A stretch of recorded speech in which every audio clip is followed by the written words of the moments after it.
Corsair has released a monitor. It's their first ever display, and of course it's a gaming display. We're gonna check it out today.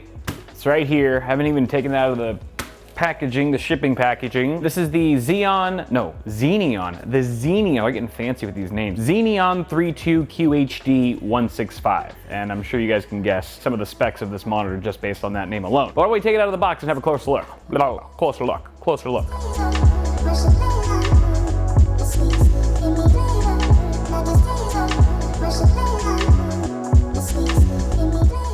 Before we continue, shout out to Manscaped for sponsoring today's video. Manscaped is a global name in men's hygiene and grooming products, and they just sent me their Performance Package 4.0, which is fully loaded with a bunch of useful stuff, like their Lawnmower 4.0 trimmer. It's an electric trimmer, completely waterproof, and it features advanced skin-safe technology and a full ceramic blade so you don't get any nicks or cuts, which can be super painful down there if you've ever been there. It's got a cordless charging system, which is super convenient, 90 minutes off of a single charge, and it's got a battery life LED indicator, travel lock, and a very bright LED, because you don't want to be shooting in the dark. And yes, it vibrates a little bit. Don't let your wife near it. We've also got the Crop Preserver Ball Deodorant, which you can use right after you get out of the shower. It'll keep your balls smelling fresh all day, every day. Not to mention, we've got the Crop Reviver, which is a fantastic spray with cooling aloe vera if you ever want to freshen up the boys in a pinch. They also include the Weed Whacker, which is their electric nose and hair trimmer. It's completely waterproof and also has the same skin-safe technology as the Lawnmower 4.0. This is all included in the Performance Package 4.0, and for a limited time right now, you'll also get 2 free gifts: the Shed Travel Bag and Manscaped's anti-chafing box of briefs. Head to manscaped.com right now, where you'll get 20% off, free international shipping, and those 2 free gifts when you use promo code BITWIT at checkout. Give your balls the treatment they deserve, and check out Manscaped today. All right, so here's the display all set up, connected to the RGB PC right now. And why don't I just give you the basics really quick and we'll go from there. So we're talking about a 32-inch display, 2560 by 1440, 165 hertz, and it's using a quantum dot IPS display as well. 1 millisecond response time. It is VESA certified at HDR 400, and it has a fairly wide color gamut of 98% DCI-P3 and 100% Adobe RGB and sRGB. It also supports AMD FreeSync Premium, and it is G-Sync compatible, so it's going to support a wide variety of AMD and NVIDIA cards when it comes to adaptive refresh rate technology. When we're looking at the specs of this display on paper, it's good. These are top tier, high quality specs that you're only really going to find in the best of the best gaming displays on the market right now. That also means it comes with a pretty hefty price tag. The MSRP for this right now is $799 USD. So what does Corsair give you for an $800 monitor, apart from the specs that I just rattled off? I will say right off the bat, and we'll talk more about image quality in just a bit, but man, this thing looks good. This is super sharp. This looks sharper than my Asus 4K ProArt. This is only 1440p only, but this is a 4K display, IPS as well, but it doesn't look nearly as sharp as this Quad HD display does. It's kind of blowing my mind. I could especially tell with the ripple or the reflections in the water over there versus over here. I don't know, can you guys even tell from the camera? Probably not, but it's super obvious in person. And also like the detail, the sharpness in the buildings, like the windows and stuff. Man, I'm actually kind of impressed by, as soon as it powered on, I just looked at it and was like, this is a sharp display. The colors are great too. Like I said, super wide color gamut, everything's popping. I can't wait to fire up a game on this thing. What else can we say about the actual physical display itself? Well, it's got an ultra thin bezel, super thin bezel, which is great because thick bezels are ugly, IMO, but also apart from that, if you were to like stack, 3 of these together or even 2 of them together, it is nice to have minimal bezel in between displays just for less interference. It's just more visually pleasing to the eye, and it's just a bit more functional overall. What about this stand though? What about this stand? At first I thought this was gonna be plastic. It's actually die-cast aluminum. It is heavy. It is beefy AF, and it feels great. It looks really good. It looks even better in person. The base is pretty wide, not too wide. It's not gonna take up too much space on your desk, but if you're rocking like a little closet setup or something like that, then maybe this might not be the move, or you might have to wall mount it or something. It definitely is stable. It doesn't wobble at all. If we take a look back here, you can see that we do have height adjustment. You can just use pressure. It goes up and down very easily, very smooth and seamless. We also have a pretty nice cable management system on the back here. So these 2 clips, these cable clips were pre-installed, and the monitor also came included with 2 of these. I just mounted them on here. You can see I've got a couple of the cords, power cord and DisplayPort cable running through them right now, and they work. They just kind of open up, wait, hold on, sorry, trying to do this one-handed. So they're just, cable clips or whatever. I don't need to go into detail about how those work, but they work well. By the way, the base just screws straight into the stand with like a kind of a thumb screw or whatever, so that's completely toolless. I did, however, have to bust out a screwdriver to mount these 4 screws to get the spine of the stand mounted to the panel itself. And you can probably tell from the looks of it that this is VESA compatible. If you wanted to throw a third-party monitor mount on here, it's a 100 by 100. That'll support just fine. We also have a little joystick here for controlling the OSD, power button, although if you don't want to use this, because this is annoying most of the time on nearly any display out there, you can actually use iCUE. You can use the iCUE software to control your monitor settings. So if you want to save custom profiles, switch inputs, configure on-screen settings and things like that, that can all be done through iCUE. They've gone a step further even by allowing users to control all these monitor settings through the Elgato Stream Deck, as well as the Corsair iCUE Nexus. Makes perfect sense given that Elgato is owned by Corsair now. Speaking of which, this stand also integrates seamlessly with Elgato's multi-mount ecosystem. So, you know, Elgato's got those flex arms or whatever that can like bend and stuff, articulate, and then from there they have like quarter inch threads on them where you can mount like a DSLR camera or a key light or a Wave 3 microphone, any of those things from Elgato, or really anything with a 1/4 inch thread. So obviously someone at Corsair was thinking, you know, if we can integrate this with our other products, that gives people more of a reason to buy those products. It also means that people who already own those products or plan to buy those products have more of a reason to buy this monitor. Let's say you're a full-time streamer or something like that and you're using Elgato products left and right, or you plan to. This is now the first and only monitor on the market that's going to be able to integrate with those products as seamlessly as possible, whether you're trying to mount a device over your monitor or trying to change your source input with your Elgato Stream Deck. Let's take a look back around here really quick at the I just went hiking yesterday for the first time in a while. I'm very sore, squatting down hurts. So we've got audio jack. There's 2 HDMI 2.0 ports, 1 DisplayPort 1.4. What is that over there? 2 USB 3.1 Gen 1 Type C ports and 2 USB 3.1 Gen 1 Type A ports, and then you got power over there. Yes, external power brick right there. Boom. But that pretty much wraps up all of the objective things I think I can say about this display. I feel like everything else from here on out is just gonna be me, you know, playing a game on this thing going, ooh, it looks so good. Oh, it's so fast, smooth as butter. The color gamut is ridiculous. But I guess we should do that anyway, because I'm sure you guys might be curious as to what I think about this display when I'm actually using it. All right, we're just playing some Red Dead Redemption 2 over here. I'm a little horsey. I named my horse Mom Spaghetti. Mom Spaghetti and I are rolling through the wilderness right now, and I gotta say, this looks really good. This looks really effing good. Why is it so sharp?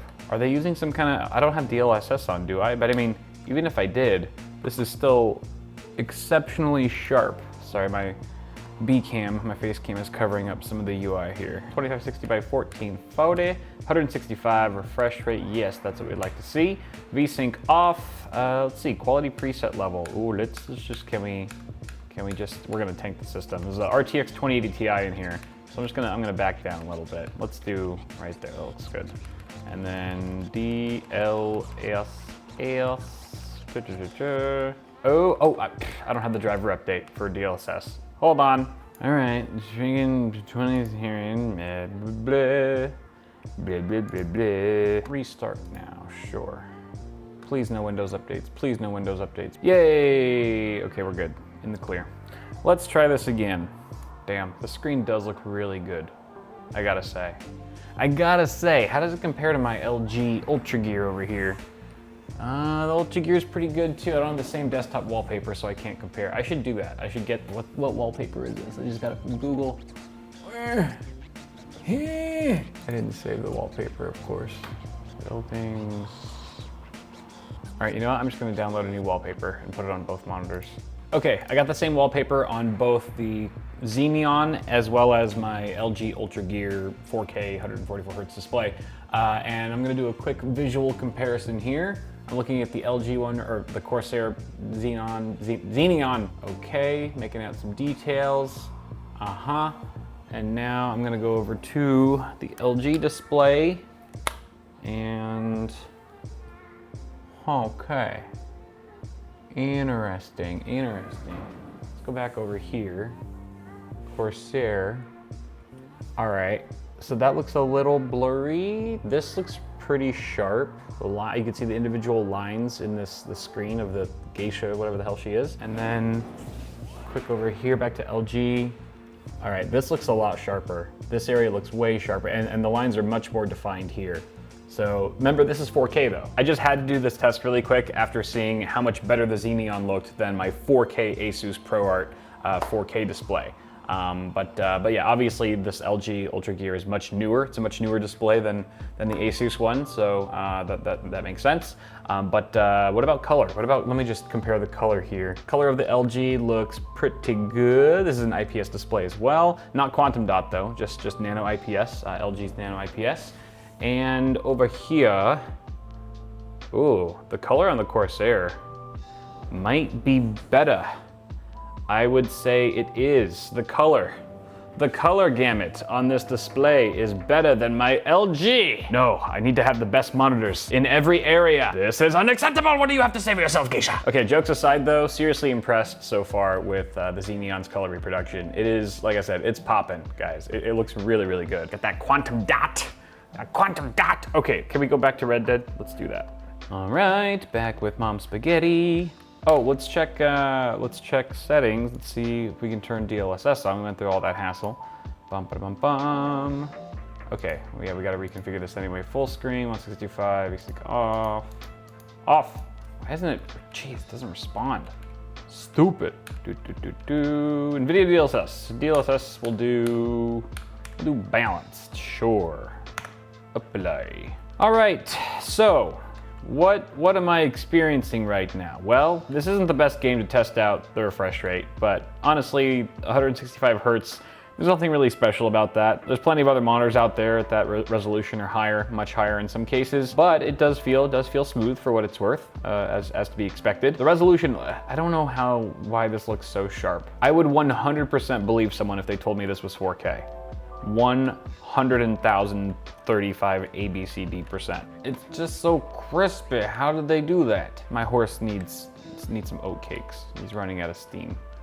Poor horsey. Okay, the color gamut's really doing it for me. I'm actually impressed how good this monitor looks. I knew it was gonna look good. You know, Corsair doesn't mess around, but I honestly wasn't expecting the monitor to look this good. Obviously, this game already looks fantastic, but you know, I've seen this game look bad. I've seen there are cheap monitors out there that manage to make this game look terrible. This one makes it look phenomenal in pretty much every aspect. I can't really knock it anywhere. Damn, it looks good. Oh, now I have to change like my closing words, because I already kind of knew what I was gonna say at the end of this video based on, you know, first impressions, what I've seen so far, but now I gotta like tweak it. So I guess I'll just go into that.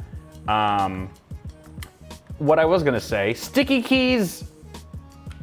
Yeah. What I was gonna say initially was, for $799, there are comparable monitors out there, 32-inch, 4K, or not 4K, 1440p, IPS, high refresh rate monitors out there from the likes of LG and Asus that are cheaper, that are much cheaper than a $799 price tag, upwards of like $200 cheaper in some cases. And initially I was gonna say, really the only thing that makes this monitor worth it, and not even worth it to everyone, but worth it to some people, maybe, would be if you are dedicated, if you're committed to the Elgato ecosystem, right? If you're gonna be using things like the monitor mount integration, or if you really need ease of access to custom presets on your monitor and you wanna be able to control those seamlessly with something like the iCUE software or your Elgato Stream Deck. That was pretty much the one thing I was gonna say, you know, that sets this monitor apart, and in my opinion, that alone, for most people, isn't going to be worth the high cost of this display. But now that I'm actually gaming on this thing and seeing how good it looks, I think that is definitely more of a selling point than I thought it was gonna be. And the quality definitely outperforms a lot of, you know, just from what I can remember and stuff from other high-end monitors I've tested, the quality here definitely outperforms a lot of panels in its class when it comes to color gamut, and just how freaking crystal clear it is, like just the crispiness of it. That being said, I don't think that alone is worth the price tag, and I don't think the integration with other Corsair devices and software, I don't think that alone is worth the price tag. But maybe both of them together makes enough of a case for some gamers to buy this monitor at that price. And that's not to discredit all the other features about this display. Like the stand itself is a fantastic stand. I really love the stand. But even if you got a different display, chances are it's going to support third-party mounts, third-party stands anyway. So you could always swap it out. Yeah, it might cost you 50, 60 bucks for a nice stand, but that's obviously a lot less than I think the premium that is attached to this display as a whole. It's also worth noting that I think 32-inch panels and 30-inch and up panels are slowly becoming the norm, maybe quickly becoming the norm. I think 27 was pretty standard for a while, and now we're starting to see larger format displays because 27 to 32 doesn't seem like a lot, but because it's diagonal, it actually gives you exponentially more screen real estate for every inch you go up. So going from 27 to 32 actually gives you 40% more screen real estate. And just looking at my 27-inch LG Ultra Gear over there, I mean, it looks downright compact compared to this thing. And it's low-key making me want to switch to triple 32-inch displays. I hate you, Corsair. You suck. You're making me change things and do things that I don't want to do. For how crispy this thing is, I really don't mind that it's 1440p. The benefit here is that the lower pixel count is easier to drive for games, for your GPU. You'll be able to run it, probably get a lot closer to that 165 hertz refresh rate going this route versus a 4K monitor. To that end, one last thing to consider is if you are planning to buy a new graphics card for the next generation of GPUs coming out, assuming that you can get a next-gen GPU, those are going to be pushing even more pixels. You might buy a 1440p display only to realize the GPU you buy 6 months later can drive twice that, and now you're shopping online for 4K monitors. But overall though, this is easily the nicest looking, like image quality wise, color reproduction and just sharpness, this is easily one of the best looking gaming displays that I have seen at this resolution, like easily. Just be prepared to pay a pretty penny if you want it on your desk. But I think that's gonna do it for this one, guys. Let me know what you think of this monitor. It's always stupid and kind of hard, like, I don't know, I feel dumb saying that with a monitor video. It's like, let me know what you think about this monitor that you can't really even tell how it looks for yourself. You're just basing everything on my words and my own subjective feedback. But I would encourage you, because I'm launching this video on the day of the embargo lift for this display, so I would imagine there's gonna be plenty of other videos on it. Please watch them. Don't just watch mine and go out and buy this thing. Watch other people's reviews and let me know what you think, I guess, once you've compiled a good set of data on the Xeneon 32QHD165. Thank you guys for watching this video. Tell us a like if you enjoyed it, subscribe, and I will see you guys in the next video.